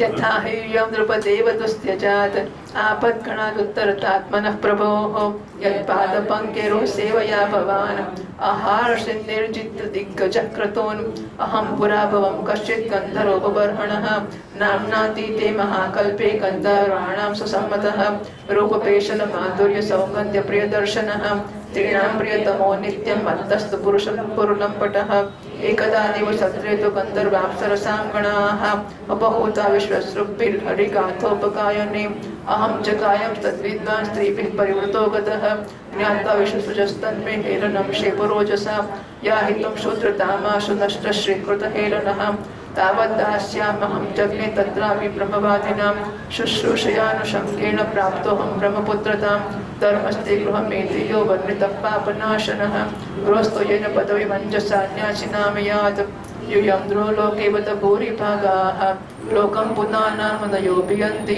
येषां गृहाणां वसतीति साक्षात् गूढं परं ब्रह्म मनुष्यलिङ्गं स वा अयं ब्रह्म महद्विमृग्यं कैवल्यनिर्वाणसुखानुभूतिः खलु मातुलेयः आत्मारण्यविधिकृद्गुरुश्च न यस्य साक्षात् भवपद्मजादिभिः रूपं धिया वस्तुतयोपवर्णितं मौनेन भक्त्योपशमने सात्वतां पतिः श्रीशुक उवाच इति देवर्षिणां प्रोक्तं निशम्य भरतर्षभः पूजयामास सुप्रीतः कृष्णं च प्रेमविह्वलः कृष्णपार्थामुपामन्त्र्य पूजितः प्रययौ मुनिः श्रुत्वा कृष्णं परब्रह्म पार्थः परमविस्मितः इति दाक्षायणीनां ते पृथक् वंशाः प्रकीर्तिताः देवासुरमनुष्याद्याः लोका यत्र चराचराः ओम् જ્યાં સુધી અજ્ઞાનનું કારણ એક જ પરમ તત્વમાં અનેક વસ્તુનો ભેદ જણાય છે ત્યાં સુધી અભ્રમ પણ રહી શકે છે જે વસ્તુ પહેલા હતી તે હમણાં પણ છે અને સ્વપ્નમાં પણ જે પ્રકારે જાગ્રત સ્વપ્ન આદિ અવસ્થાઓના અલગ અલગ અનુભવ થતા રહે છે તથા એમાં પણ વિધિ નિષેધના શાસ્ત્રો રહે છે એમ જ જ્યાં સુધી આ ભિન્નતાઓનો વાસ્તવનો મોહ બન્યો છે ત્યાં સુધી અહીં પણ વિધિ નિષેધના શાસ્ત્ર છે વિચારશીલ પુરુષ સ્વાનુભૂતિથી આત્માના ત્રિવિધ અદ્વૈતનો સાક્ષાત્કાર કરે છે એ જાગ્રત સ્વપ્ન સુષુપ્તિ અને દ્રષ્ટા દર્શન દૃશ્યના ભેદરૂપ સ્વપ્નને મટાવી દે છે એ અદ્વૈત ત્રણ પ્રકારના છે ભાવાદ્વૈત ક્રિયાદ્વૈત અને દ્રવ્યાદ્વૈત એમ વસ્તુ સૂત્રરૂપ જ હોય છે એક તેવી જ રીતે કાર્ય પણ કારણ માત્ર જ છે કારણ કે ભેદ તો વાસ્તવમાં છે જ નહીં આ પ્રકારે સર્વની એકતાનો વિચાર કરવો એ ભાવાદ્વૈત છે યુધિષ્ઠિર મન વાણી શરીરથી થનારા બધા કર્મ સ્વયં પરબ્રહ્મ પરમાત્મામાં થઈ રહ્યા છે એમાં અધ્યસ્ત છે ભાવથી સમસ્ત કર્મ સમર્પિત કરવા એ ક્રિયાદ્વૈત છે સ્ત્રી પુત્રાદિ સગા સંબંધી અને સંસારના અન્ય સમસ્ત પ્રાણીઓ તથા પોતાના સ્વાર્થ અને ભોગ એક જ છે એમનામાં પોતાના પારકાનો ભેદ નથી આ પ્રકારનો વિચાર કરી દ્રવ્યાદ્વૈત છે યુધિષ્ઠિર જે પુરુષ માટે જે દ્રવ્યનો જે સમય જે ઉપાયથી જેનાથી ગ્રહણ કરવું શાસ્ત્ર આજ્ઞાની વિરુદ્ધ ન હોય એને પોતાના સર્વ કાર્ય સંપન્ન નથી કરવા જોઈએ આપત્તિકાળ છોડીને આ સિવાય ન કરવું જોઈએ મહારાજ ભગવત ભક્ત મનુષ્ય વેદમાં કહેલા આ કર્મોને તથા અન્યને સ્વકર્મનું અનુષ્ઠાનથી કરવા રહેતો શ્રી કૃષ્ણની ગતિને પ્રાપ્ત કરે છે યુધિષ્ઠિર જેમ તમે તમારા સ્વામી ભગવાન શ્રી કૃષ્ણની કૃપા અને સહાયથી મોટી મોટી કઠણ વિપત્તિઓથી પાર થઈ ગયા છો અને એમના ચરણ કમળોની સેવાથી સમસ્ત ભૂમંડળને જીતીને તમે મોટા મોટા રાષ્ટ્રયજ્ઞ પણ કર્યા છે પૂર્વજન્મમાં એની પહેલાના મહાકલ્પમાં હું એક નારદજી કહેશે હું એક ગંધર્વ હતો મારું નામ હતું ઉપબર્હણ અને ગંધર્વ મારું બહુ સન્માન હતું મારી સુંદરતા સુકુમારતા અને મધુરતા અપૂર્વ હતી મારા શરીરમાંથી સુગંધ નીકળતી હતી અને જોવા પણ બહુ સુંદર લાગતો હતો સ્ત્રીઓ મને બહુ પ્રેમ કરતી હતી અને હંમેશા હું પ્રમાદમાં જ રહેતો હતો અત્યંત વિલાસી હતો એકવાર દેવતાઓને ત્યાં જ્ઞાન સત્ર થયો એમાં મોટા મોટા પ્રજાપતિ આવ્યા હતા ભગવાનની લીલાનું ગાન કરવાને માટે એ લોકોએ ગંધર્વ અપ્સરાઓને બોલાવ્યા હું જાણતો હતો કે સંતોનો સમાજ છે અને ત્યાં ભગવાનની લીલાનું જ ગાન થવાનું છે છતાં પણ હું સ્ત્રીઓની સાથે લૌકિક ગીતોનું ગાન કરતો કરતો ઉન્મત્તની જેમ ત્યાં પહોંચી ગયો દેવતાઓએ જોયું કે આ તો આપણો અનાદર કરી રહ્યો છે, અને પોતાની શક્તિથી મને શાપ આપ્યો કે તું અમારા લોકોનો અવહેલના અનાદર કરે છે, માટે તારી બધી સૌંદર્ય સંપત્તિ નષ્ટ થઈ જાય ને તો શીઘ્ર શૂદ્ર થઈ જાય. એમના શાપથી હું દાસીનો પુત્ર થયો. દાસીપુત્રની પછીની કથા આવી ગઈ, પણ પહેલા દાસીપુત્ર કેમ થયો એ કથા આવી. પરંતુ શુદ્ર જીવનમાં કરેલા મહાત્માઓના સત્સંગ અને સેવા શુશ્રૂષાના પ્રભાવથી બીજા જન્મમાં હું બ્રહ્માજીનો પુત્ર થયો. એ આપણે જોઈ ગયા આગળ. સંતોનો અનાદર અને સેવાનું, અનાદરનું ફળ અને સેવાનું ફળ એ મારો પ્રત્યક્ષ અનુભવ છે. અનાદરનું ફળ એ મળ્યું કે હું દાસીનો પુત્ર થયો, સંતોની સેવાનું ફળ એ મળ્યું કે હું બ્રહ્માજીનો પુત્ર થયો. બરાબર. એ મહાત્માનો અનાદર કરવો અને મહાત્માનો આદર કરવો. સંત સેવાથી જ ભગવાન પ્રસન્ન થાય છે. હું તમને ગૃહસ્થના પાપનાશક ધર્મ બતાવ્યા. આ ધર્મના આચરણથી ગૃહસ્થ પણ અનાયાસ જ સંન્યાસીઓને મળનાર પરમપદ પ્રાપ્ત કરી લે છે. યુધિષ્ઠિર, આ મનુષ્ય લોકમાં તમારા લોકોના ભાગ્ય અત્યંત પ્રશંસનીય છે, કારણ કે તમારા ઘરમાં સાક્ષાત પરબ્રહ્મ પરમાત્મા મનુષ્ય રૂપ ધારણ કરીને ગુપ્ત રૂપથી નિવાસ કરે છે. આથી બધા આખા સંસારને પવિત્ર કરી દેનારા ઋષિમુનિ વારંવાર એમનું દર્શન કરવા માટે ચારે તરફથી તમારી પાસે આવ્યા કરે છે.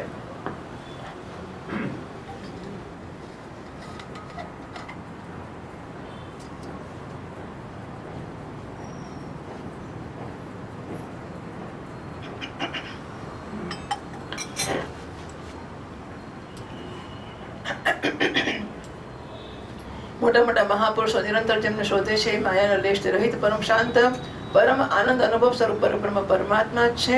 એ જ તમારા પ્રિય હિતૈષી મામાના દીકરા ભાઈ પૂજ્ય આજ્ઞાકારી ગુરુ અને સ્વયં આત્મા શ્રી કૃષ્ણ છે.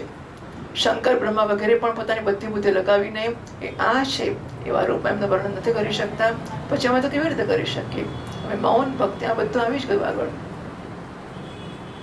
આના શબ્દોમાં આવી ગયું. અમે મૌન ભક્તિ અને સંયમ દ્વારા જ એમને પૂજા કરીએ છીએ.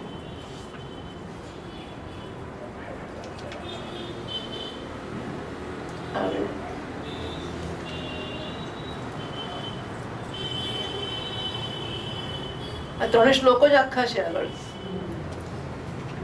48, 49 ને 50, 7, 10 ના 48, 49, 50 ને 50 એ શ્લોકો અહીં 7, 15 ના 75, 76 ને 77 છે. બોલો હે ને? એના એ શ્લોકો છે.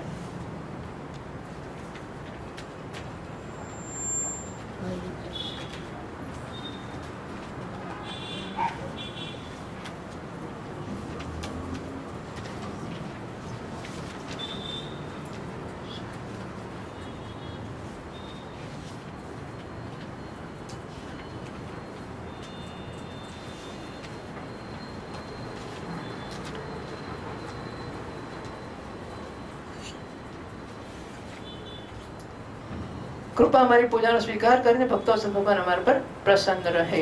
શ્રી સુખદેવજી મહારાજ કહે છે, પરીક્ષિત, દેવર્ષિ નારદના પ્રવચન સાંભળીને રાજા યુધિષ્ઠિરને બહુ આનંદ થયો. એમણે પ્રેમ વિહવળ થઈને દેવર્ષિ નારદ અને ભગવાન શ્રી કૃષ્ણની પૂજા કરી. દેવર્ષિ નારદ ભગવાન શ્રી કૃષ્ણ અને રાજા યુધિષ્ઠિરથી વિદાય લઈને એમના દ્વારા સત્કાર પ્રાપ્ત કરીને ચાલ્યા ગયા. ભગવાન શ્રી કૃષ્ણ પરબ્રહ્મ છે આ સાંભળીને યુધિષ્ઠિરના આશ્ચર્યની સીમા ના રહી. પરીક્ષિત, આ પ્રકારે મેં તમને દક્ષપુત્રીઓના વંશોનું અલગ અલગ વર્ણન સંભળાવ્યું. એમના વંશમાં દેવતા, અસુર, મનુષ્ય વગેરે અને સંપૂર્ણ સચરાચરની સૃષ્ટિ થઈ છે. આ બધી પણ વાત મેં તમને સંભળાવી. એટલે શ્રીમદ ભાગવતે મહાપુરાણે વૈયાસિક્યામ અષ્ટાદશ સહસ્ર્યામ પારમહંસ્યામ સંહિતાયામ સપ્તમ સ્કંધે પ્રહલાદાનુચરિતે યુધિષ્ઠિર નારદ સંવાદે સદાચાર નિર્ણયો નામ પંચદશોધ્યાયઃ સપ્તમ સ્કંધ સમાપ્તઃ. હરિ ઓમ તત્સત. શ્રી કૃષ્ણાર્પણમસ્તુ.